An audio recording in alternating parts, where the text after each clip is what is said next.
नमस्कार दोस्तों। आज हम पढ़ेंगे इंडियन हिस्ट्री के वेरी इंपॉर्टेंट टॉपिक वैदिक साहित्य के बारे में।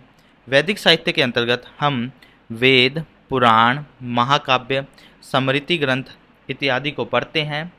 इस वीडियो में हम वेदों के बारे में पढ़ेंगे तथा उनसे रिलेटेड महत्वपूर्ण एग्जाम पॉइंट ऑफ व्यू से आने वाले बुलेट पॉइंट को पढ़ेंगे और एक्सप्लेन करेंगे। भारत का सबसे प्राचीन ग्रंथ वेद है। वेद शब्द का वैदिक अर्थ ज्ञान होता है तथा वेद शब्द संस्कृत में विद धातु से बना है जिसका अर्थ जानना होता है। वेदों की रचना महर्षि कृष्णद्वैपायन ने की थी। महर्षि कृष्णद्वैपायन को वेदों के पृथक्करण के कारण ही वेद व्यास कहा जाता था। वेदों का प्राचीन काल में एक पीढ़ी से दूसरी पीढ़ी तक मौखिक रूप में आदान प्रदान होता था, इसीलिए इन्हें श्रुति भी कहा जाता है। वेदों की संख्या आप सभी को पता है 4 है। ऋग्वेद, यजुर्वेद, सामवेद तथा अथर्ववेद। इन चारों वेदों को संयुक्त रूप से संहिता कहा जाता है। संहिता को आप साधारण भाषा में संग्रह विकास कह सकते हैं।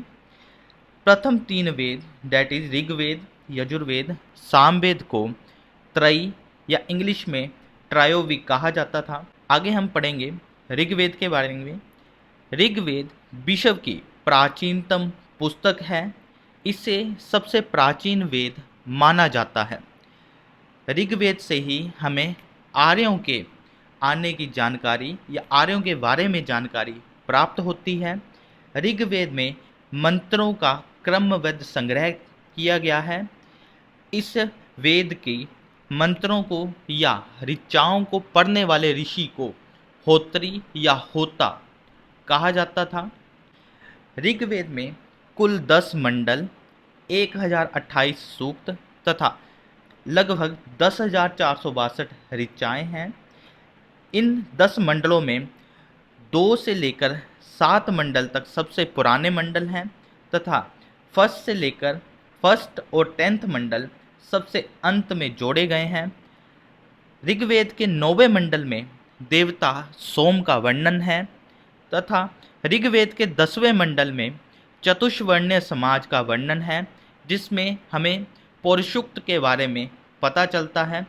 पौरुषुक्त से हमें ये ज्ञात होता है कि कालांतर में 4 वर्णों की उत्पत्ति ब्रह्मा के विभिन्न बॉडी पार्ट से होती है। ऋग्वेद के 3रे मंडल में विश्वामित्र द्वारा रचित सूर्य देवता सावित्री को समर्पित गायत्री मंत्र है। ऋग्वेद में इंद्र के लिए 250 तथा अग्नि के लिए 200 ऋचाओं की रचना की गई है। ऋग्वेद में गाय के लिए अघन्य शब्द का प्रयोग किया गया है।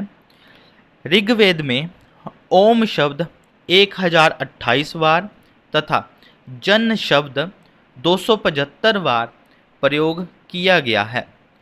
ऋग्वेद के 7वें मंडल में दशराज्य युद्ध के बारे में बताया गया है। ऋग्वेद का उपवेद आयुर्वेद तथा ब्राह्मण ग्रंथ कौशितकी और ऐतरेयी हैं। ये सभी ऋग्वेद के महत्वपूर्ण एग्जाम पॉइंट ऑफ व्यू से बुलेट पॉइंट हैं। नेक्स्ट हमारा वेद है यजुर्वेद। ये कर्मकांड प्रधान वेद है क्योंकि इसमें यज्ञों के नियमों या विधानों का संकलन है। ये वेद गद्य एवं पद्य दोनों में रचा गया है। पहला है शुक्ल यजुर्वेद जो केवल मंत्रों में है तथा दूसरा है कृष्ण यजुर्वेद जिसे छंदबद्ध मंत्रों में रचा गया है।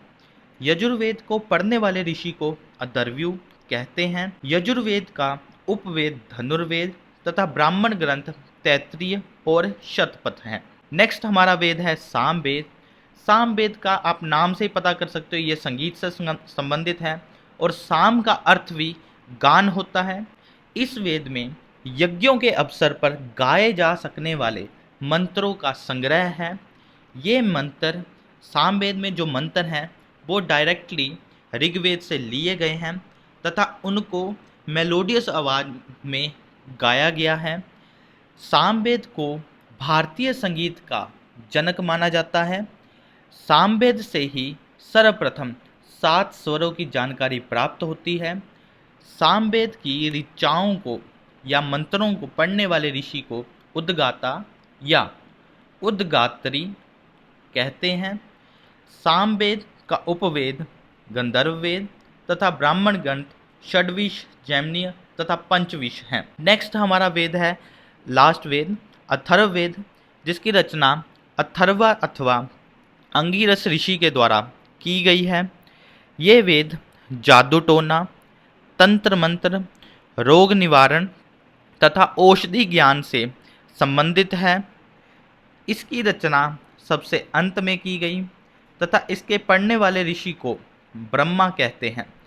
अथर्ववेद का उपवेद शिल्पवेद है तथा अथर्ववेद का ब्राह्मण ग्रंथ गोपथ है। आई होप ये वीडियो आपको एग्ज़ाम में हेल्प करेगा। Thank you.